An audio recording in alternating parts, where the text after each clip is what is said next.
Welcome to the Learning Pines YouTube. We hope this video helps. You'll begin by making sure your Google account is signed into both the Google Home app and your Google TV. This lets devices trust each other.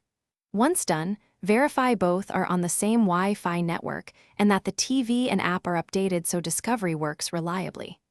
Now open the Google Home app, tap Add, choose Set Up Device, and select New Device in your home. You're starting the discovery process. The app will search for nearby devices so the TV can be detected for linking. When the Home app finds your Google TV, tap the device tile and confirm the code shown on the TV. This prevents accidental linking. Next, assign the TV to a room so voice commands target the right display. Make sure to enable remote and input control so you can tell Google Home to power, change inputs, or adjust volume.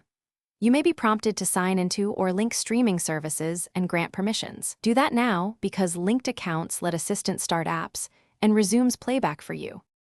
You're ready to finalize. Test voice commands like Hey Google, turn on TV, set volume to 20, or open YouTube to confirm control. Once commands work, consider creating a routine for common tasks and set this TV as the default for viewing commands so you don't specify the room each time. If something goes wrong, the most effective troubleshooting step is restarting the TV and router.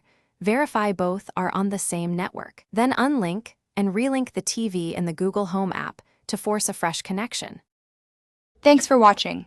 Consider subscribing if we helped you.